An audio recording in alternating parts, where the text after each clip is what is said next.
Muy buenas tardes, amigos y amigas del mundo telelunero.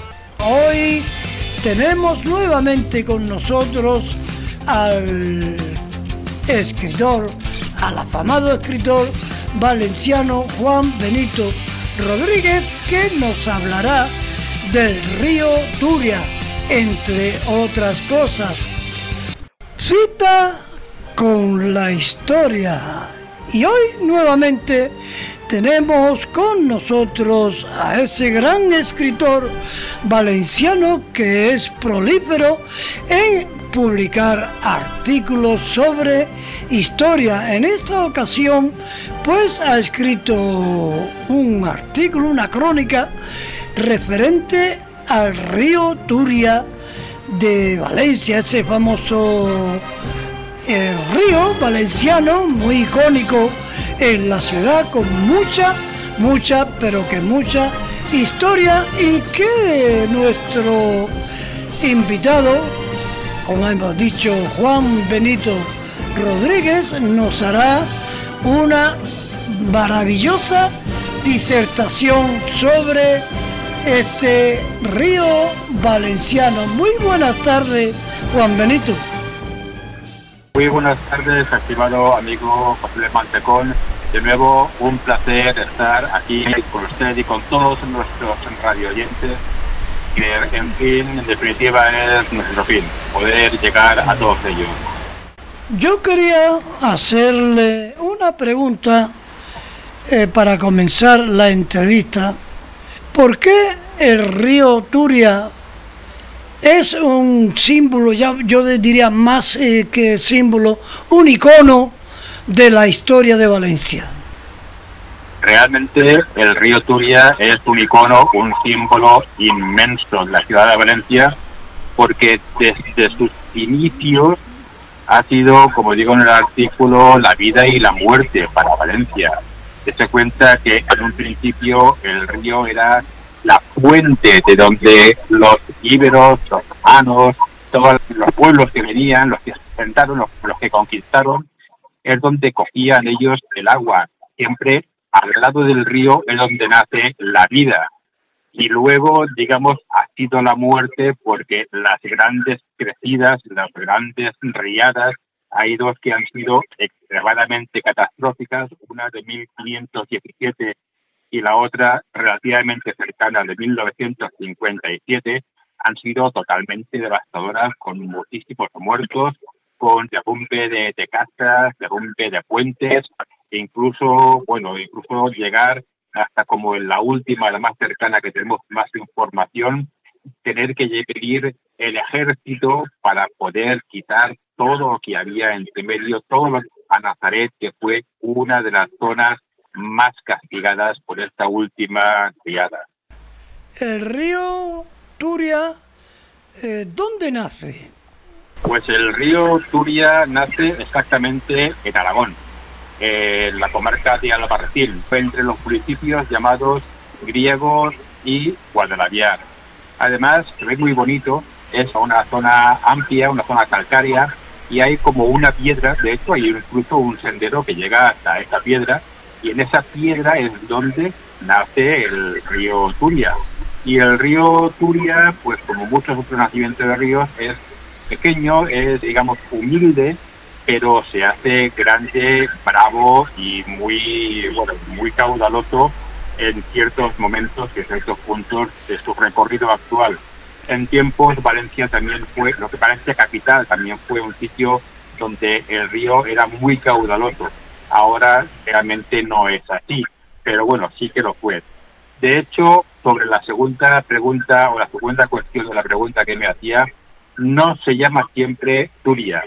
De hecho, el río Turia se llama a partir de uno de los afluentes que tiene el río, que es el afluente del río Alfambra. Es el que parte, digamos, lo que es el primer o inicial nombre del río, que es Guadalaviar, cogiendo uno de los municipios donde nace. Recordemos que nace entre los municipios de Griego y Guadalaviar, coge el nombre de Guadalaviar, y a partir del citado afluente del río Alfambra, que está en la capital de Teruel, es donde toma el nombre de Turia. Algunos historiadores piensan que podría ser debido a un asentamiento íbero que se llamara Tiris y que en la época romana y prerromana podría haber tenido el nombre de Tirio. Pero bueno, unos historiadores, como decía, lo toman como válido, como bueno, y otros pues lo dejan un poquito, digamos, en espera hasta tener más noticias o más fuentes donde poder contrastar. Yo no lo recuerdo porque, entre otras cosas, yo me encontraba en Las Palmas de Gran Canaria cuando hubo el desborde ese del río, pero ¿cuál fue el desencadenante? La gran cantidad de agua que cayó de la lluvia.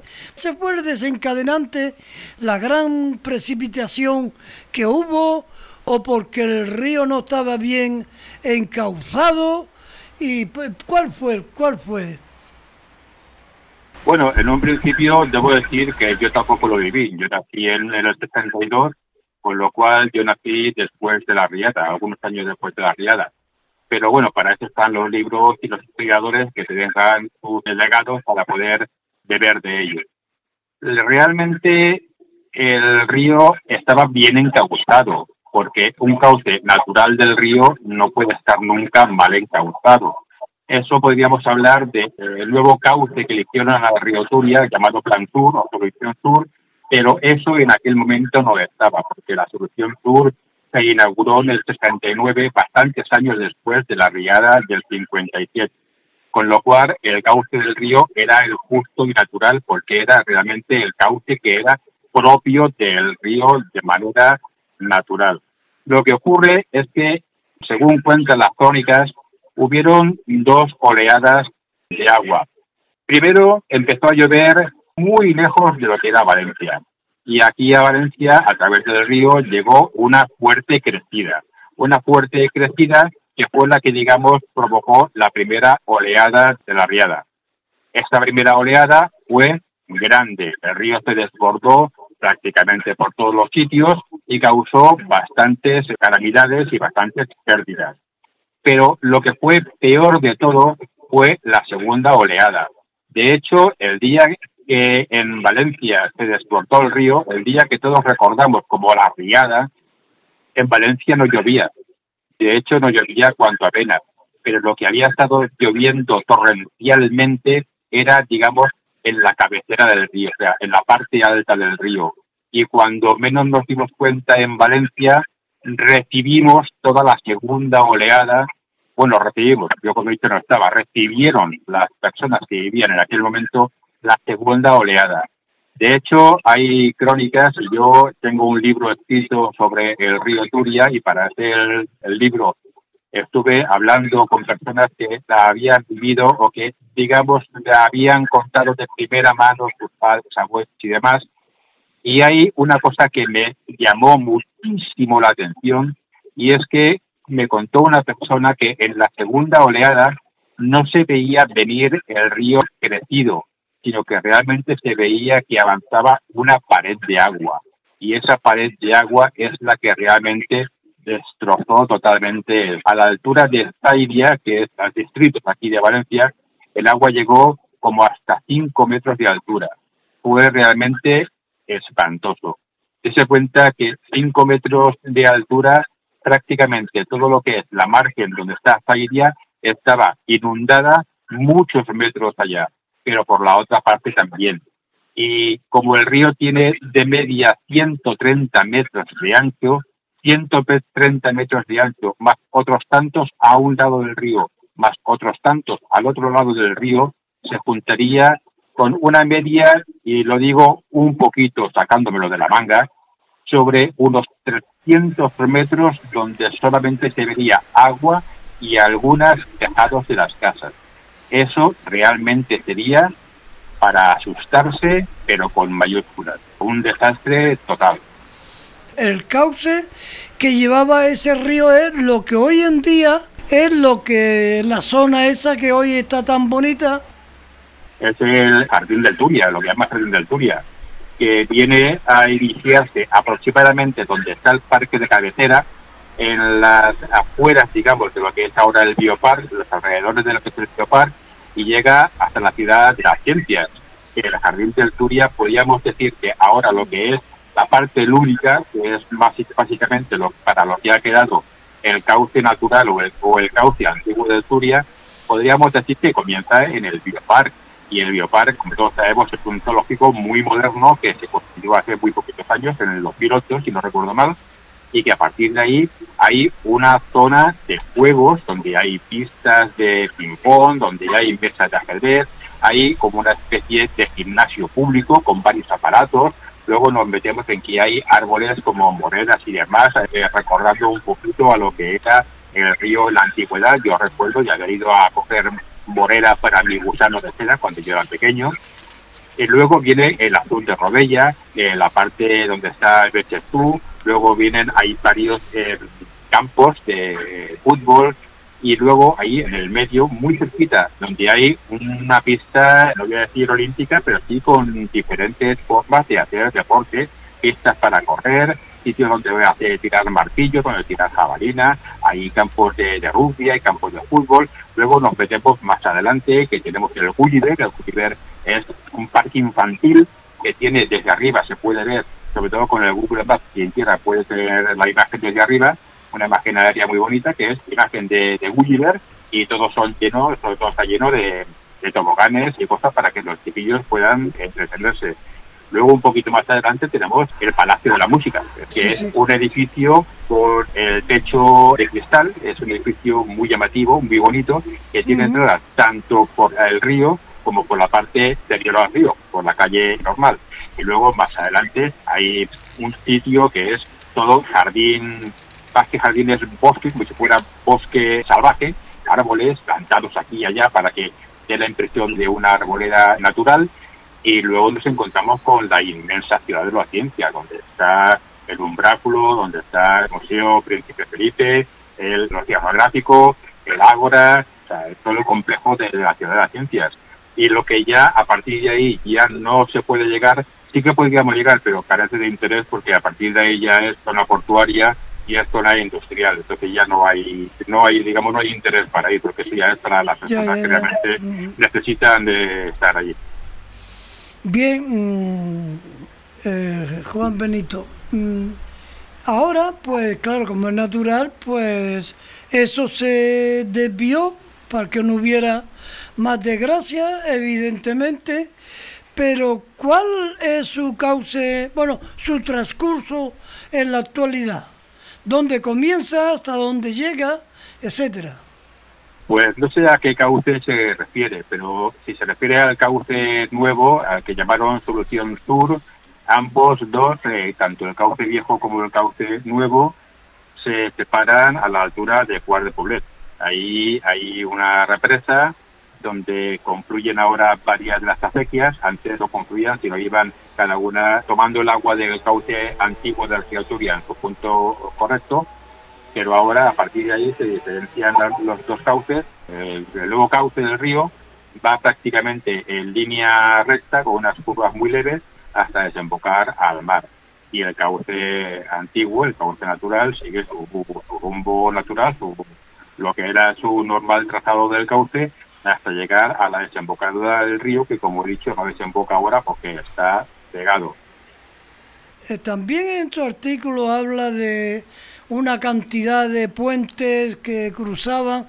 Vamos, me figuro lo que aquí en Valencia se le llama el pont de fusta. Todo eso iría cuando la riada se iría, ya ves, como aquello se quedaría de forma desoladora. ¿No es así, Juan Benito? Sí, todas las riadas han destrozado puentes, y el pont de fusta, en la última riada de 1957, la última riada que ha habido, y aparte, ya digo, una de las más desastrosas, no es solamente que el pont de fusta se lo comió, se lo engulló, porque al fin y al cabo el pont de fusta, como dice su nombre en español, era un puente de madera, era una pasarela. No era realmente un puente como tal para que pasaran carros y demás, sino era una pasarela para uso peatonal. Entonces duró muy poquito, se lo engulló enseguida. destrozó puentes que estaban hechos en sillares y que estaban hechos en piedra, no va a destrozar el puente de madera. Eso fue algo que el río se lo engulló enseguidita.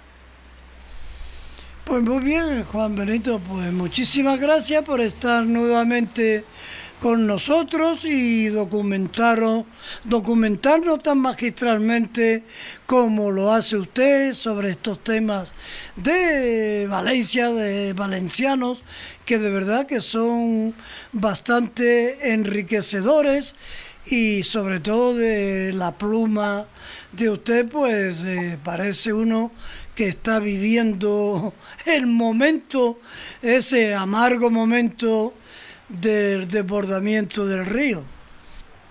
Sí, bueno, lo importante es saber transmitir a las personas, aunque realmente el artículo no hablaba de las riadas, sino hablaba de los puentes, pero lo importante es saber transmitir a las personas todo lo que uno lleva dentro. Y darse cuenta, en mi caso, yo llevo varias décadas dedicado a Valencia, a transmitir la historia de Valencia, a informarme yo de la historia de Valencia, a nutrirme de la historia de Valencia. Y luego, claro, digamos que España también está incluido dentro de mi campo más cercano de búsqueda de la historia. Pero Valencia es, digamos, mi principal fin. Y entonces, tras varias décadas, como le decía, de estar simplemente buscando información y transmitiendo información, llega un momento dado que sabes más de Valencia, en este caso yo sé más de la tierra que me ha visto nacer de lo que yo mismo pudiera creer. Es importante que todos, es decir, todos deberíamos conocer bastante la historia, por lo menos la historia de donde nos ha visto nacer, porque es importante para todos conocer nuestra tierra. Si no conoces tu tierra, malamente vas a poder conocer otras tierras. Siempre tienes que conocer primero lo tuyo. Y yo, Valencia, como ya digo, la llevo en el corazón y son muchas décadas las que estoy informándome de Valencia. Bien, es importante, como bien usted ha dicho, Juan Benito, conocer como mínimo la historia del lugar donde uno habita. Pues muy bien, Juan Benito, muchas gracias, buenas tardes y que todo vaya bien. Muchas gracias, amigo mío, y igualmente para usted y para todos nuestros oyentes, que vaya bien y depende de donde nos escuchen. Buenas tardes, buenos días o buenas noches. Estupendo, muchísimas